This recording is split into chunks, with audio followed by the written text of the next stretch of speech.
우리는 계속해서 욥기를 한 걸음 한 걸음 걸어가고 욥기를 산책하고 있는 중에 있어요. 오늘 말씀의 제목은 이렇습니다. 인생이 어찌 하나님 앞에 라고 하는 제목이에요. 중간쯤 들으시면 이게 어떤 내용인지 잘 모르시지만 우리 신성교우들은 잘 알고 계시는 거죠. 욥의 그 고난 앞에 욥의 친구들이 찾아왔습니다. 엘리바스에 이어서 수아 사람 빌닷이 욥에게 찾아왔어요. 수아 사람 빌닷이라고요. 그러면 빌닷이 어디에서 왔다는 이야기예요? 수아에서 왔다는 이야기예요. 수아에서 욥이 참 고난당하고 아프다는 이야기를 듣고 위로하기 위해서 왔어요. 그러면 따뜻한 말, 위로의 말, 정말로 힘을 주기 위해서 온 거 아니겠어요? 정말 그 마음 가지고 왔다고요. 그렇게 그 마음 가지고 욥을 잘 위로하고 격려하고 그리고 안부를 전해야 되겠다 이렇게 왔는데 욥을 좀 보십시오. 그가 하나님 앞에서 막 불평하는 거예요. 아니 욥이 좀 많이 달라진 듯 합니다. 그러자 위로는커녕 권면하다는 것이 점점점 주장하기 시작했고요. 주장이 책망이 가기 시작했고요. 질착하게 되었고 끊임없이 계속해서 서로 논쟁하기 시작했습니다. 그리고 그들의 이야기 끝에는 어떤 이해도 어떤 설득도 없는 지경에 이르게 되었습니다. 여러분, 문제는요 이거예요. 하나님에 대해서, 하나님에 관하여서 논쟁하고 있다는 거예요. 하나님은 논쟁의 대상이 아닙니다. 하나님은요 논쟁의 대상이 아니라 하나님은 믿음의 대상입니다. 아멘이세요? 우리가 믿음의 대상이라고 하는 것은 내 지식으로 가지고 이야기하는 것이 아니라 내가 하나님을 인격적으로 만나 내가 만난 그 하나님은 고백할 때에 여러분 그 가운데 하나님의 귀한 감동과 위로가 있는 거거든요. 하나님은 논쟁의 대상이 아니라 예배의 대상이라니까요. 여러분 왜 논쟁하게 되어질까요? 이유는 이거예요. 내가 아는 하나님을 기준 삼아서 막 이야기하는 거죠. 우리 이야기해 볼까요? 여러분들 전도해 보셨어요? 가끔 전도하다가 이런 오류에 빠지곤 해요. 답답하다 보니 하나님을 전한다는 것이 이제는요 논쟁하기 시작해요. 그래서 여러분 그렇게 논쟁 끝에 그 사람이 설득되어서 예수님으로 믿기로 작정한 사람 여러분들 본 적 있으세요? 저는 없어요. 하나님이 살아계시니 안 살아계시니 하나님이 왜 그러시니 이런 것에 대해서 막 설득하고 논쟁하고 따져서 여러분들 그래서 내가 이겼어요 그러면요 논쟁에서 져서 짜증나서도 예수님 안 믿을걸요? 여러분 그렇습니다. 우리 하나님은 어떤 논쟁의 대상, 설득의 대상이 아니에요. 창세기 1장 1절을 펴볼까요? 여러분 하나님께서 우리에게 그 하나님을 설명하지 않으십니다. 그냥 선포하세요. 태초에 하나님이 천지를 창조하시니라. 여기에는 어떤 이해를 구하는 것도 아니고 어떤 설명도 하지 않아요. 살아계신 진리의 하나님이 귀한 말씀으로 인하여서 선포하는 겁니다. 그리고 우리는 이것을 믿음으로 머리로 이해하는 것이 아니라 믿음으로 받아들이는 거죠. 지금 이들은 이 오류에 빠져 있어요. 앞에서 엘리바스도 그랬고요, 수아 사람 빌닷도 그랬고 지금 욥에게 하는 이야기가 너 하나님이 어떤 분이신데 감히 하나님 앞에 그렇게 이야기하는 거야. 너는 왜 하나님 앞에 투정 부리는가? 지금 이렇게 질책하고 책망하는 겁니다. 하나님이 두렵지도 않아? 그때 욥의 대답을 보세요. 뭐라고 대답하는 줄 아세요? 나도 너희들이 아는 그 하나님 나도 알아. 나도 알아. 나도 하나님께 그렇게 말하면 안 된다는 거 나도 알아. 그런데 그 하나님에 대하여 내가 그렇게 알지만 나는 그렇게 지금 이야기할 수밖에 없어. 여러분 여기에 우리는 신앙의 성숙을 만나게 되어지는 거예요. 모르는 거 아니거든요. 모르는 거 아닌데 그렇게 말할 수밖에 없는 그의 마음은 무엇일까요? 모르는 거 아닌데 하나님 앞에 기도하며 나가야 되는데 기도하지 못하고 있는 그의 마음은 도대체 어떤 마음인 걸까요? 예배 드려야 되는데 알죠, 안단 말이에요. 그런데 예배 드리지 못하는 그에 가서 예배 드려야지, 이게 정말로 적절한 우리의 행동이냐 말입니다.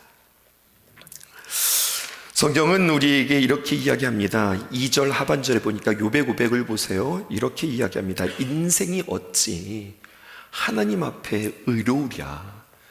인생 그 어떤 이도 하나님 앞에서 의로울 수 있다는 거예요? 없다는 거예요? 의로울 수 없다. 이것을 욥이 지금 알아요? 몰라요? 욥도 알고 있다니까요. 로마서 3장 10절에 보면 사도 바울이 이야기했죠. 기록된 바 의인은 없나니 하나도 없으며. 그런데 여러분, 사도 바울이 이해한 자기 이해와 지금 욥이 이해한 자기 이해가 조금 다른 것 같아요. 사도 바울이 이해한 자기 이해, 특별히 죄에 대해서 사도 바울은 자신을 죄인으로 규정하고 디모데전서 1장 15절에서 자기를 표현할 때 어떻게 표현합니까? 나는 그냥 죄인입니다 정도가 아니라 나는 죄인 중에 괴수라, 이렇게 표현하고 있는 거거든요. 욥도 어떤 인생도 하나님 앞에서 의인이 될 수 없음을 압니다만, 그런데 지금 아쉬운 것은 자신이 지금 무슨 죄로 인하여서 지금 이런 고통을 당하고 있는지 잘 모르는 거예요. 그래서 그는 자꾸 주장하는 겁니다. 나는 죄가 없는데, 나는 잘못한 것이 없는데 왜 나에게도 이러한 고통이 있는가? 탄원하죠. 여러분, 탄원이 무슨 말인 줄 아세요? 사정을 하소연하며 하나님 앞에 도와주기를 간절히 간청하고 있는 거예요. 그래도 욥은 잘하고 있는 겁니다.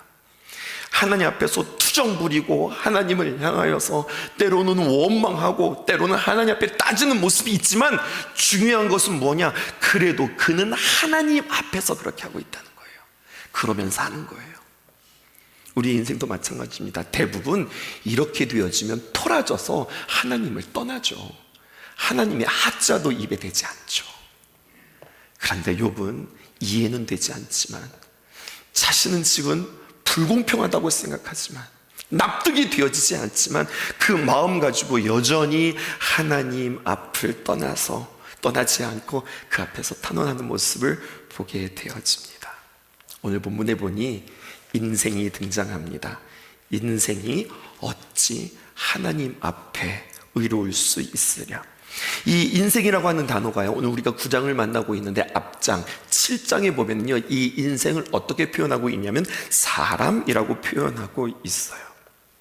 사람, 인생 같은 의미를 같이 잘 표현하고 있는데, 사람, 인생을 잘 표현한 성경 구절이 있습니다. 그것이 바로 어디냐? 창세기 4장에 나오는 에노스라고 하는 표현이에요.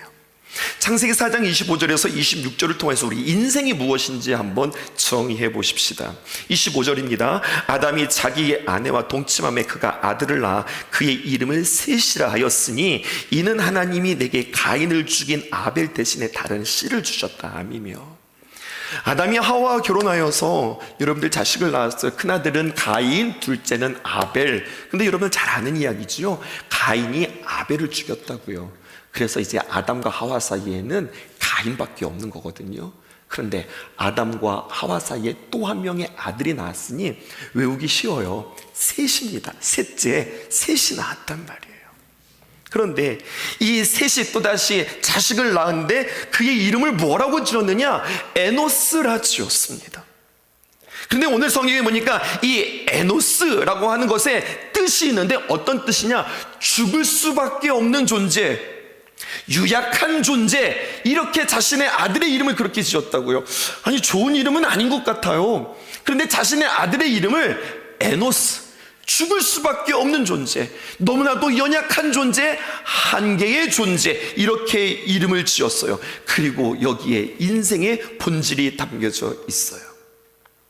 여러분, 셋을 낳았고 그 셋이 그 아들을 낳았는데 에노스라 지었다. 그 셋은요, 큰 형 가인이 아벨을 죽였음을 알고 있습니다. 그리고 그런 그 가인의 자녀들이 그 땅에서 어떻게 살았는지 4장 17절부터 시작해서 24절, 가인의 아들들이 하나님과 상관없는 삶이 그 땅에서 어떻게 펼쳐졌는지를 그는 보았던 거예요. 그리고 그가 아들을 낳자 인생은 이런 거야 라고 가르쳐 주는 거예요. 무언가 잘하는 것 같지, 무언가 되는 것 같지, 그들이 무언가 모이는 것 같지, 그래도 무언가 할 수 있는 것 같지.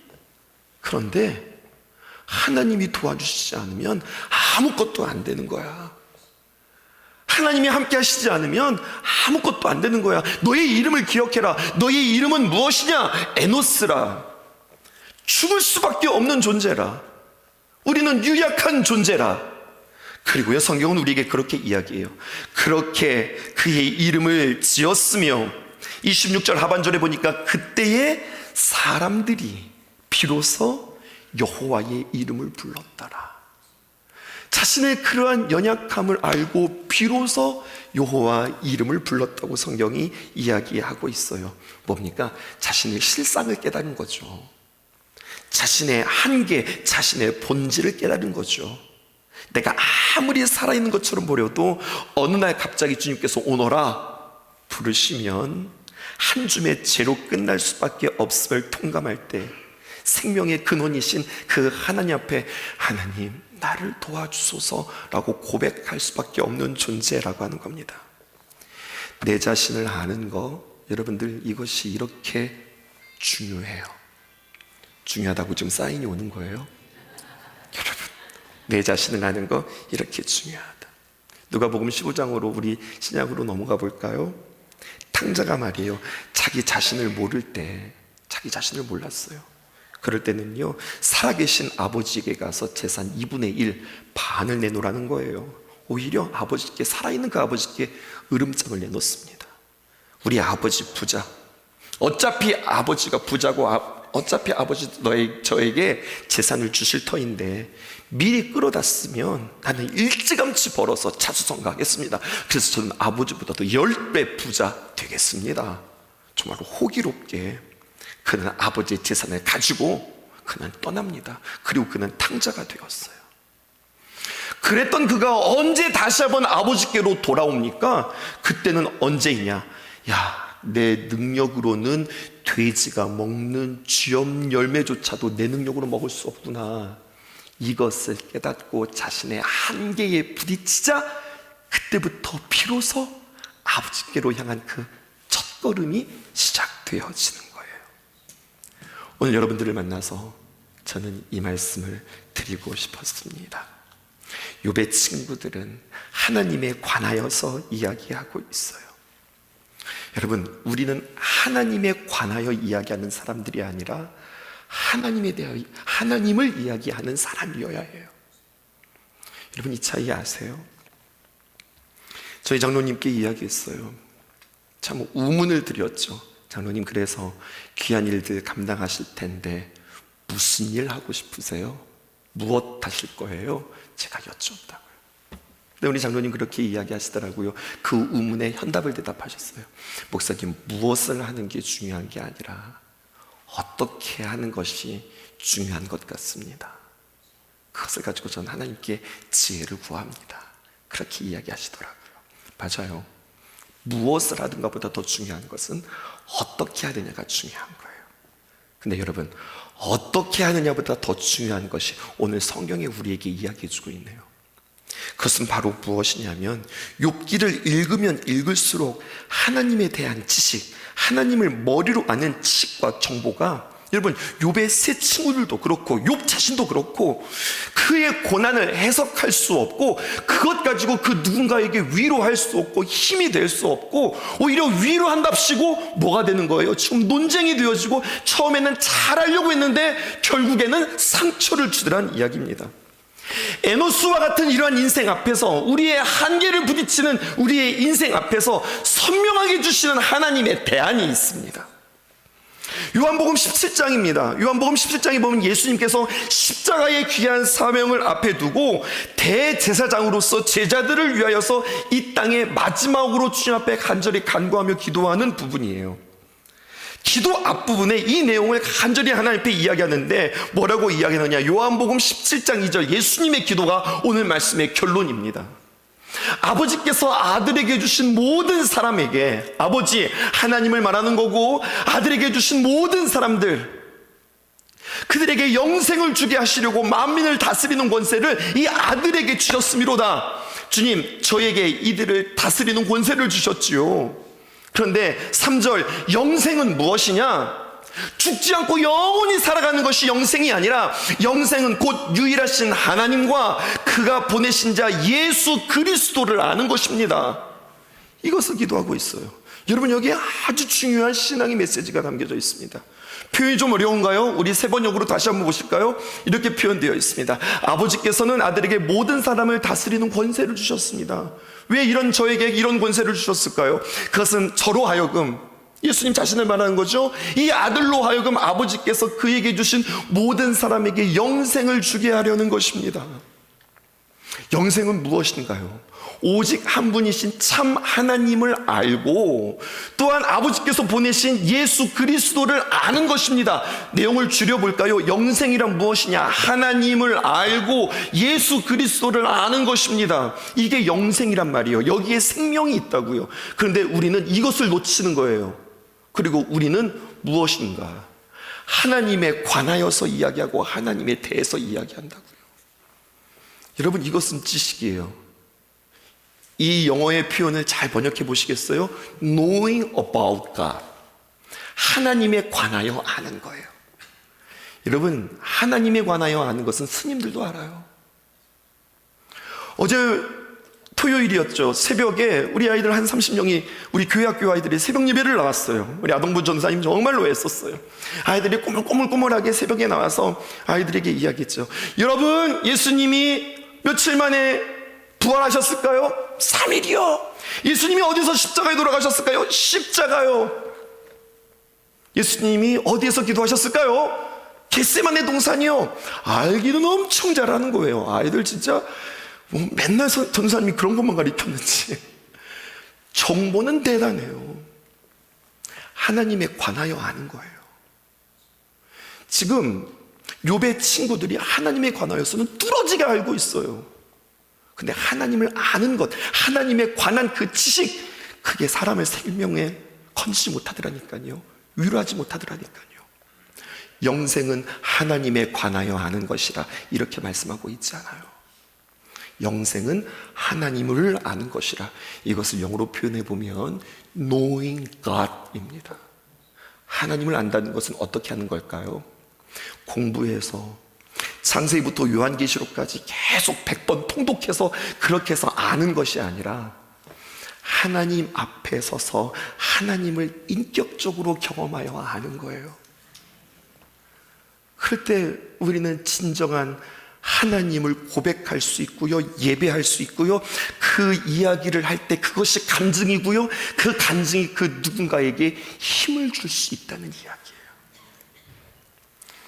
오늘 제2차 남선교회 또 장로회 연합회 순방예배에 나오신 우리 귀한 임원 여러분, 그리고 장로님들, 또 사랑하는 우리 신성교회 여러분, 오늘 보면 아쉽지 않아요?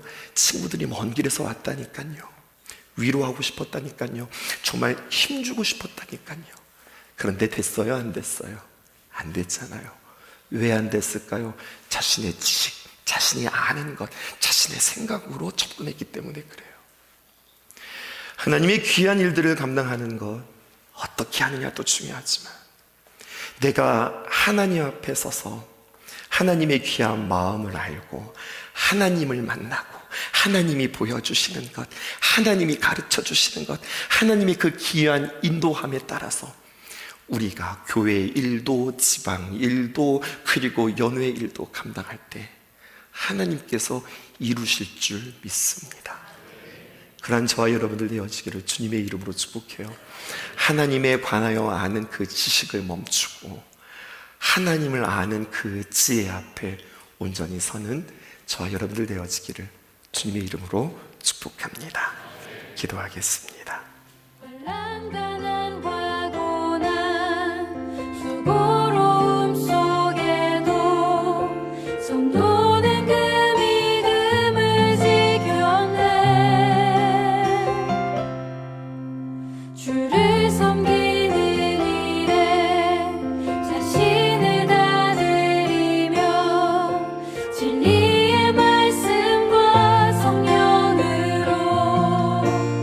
그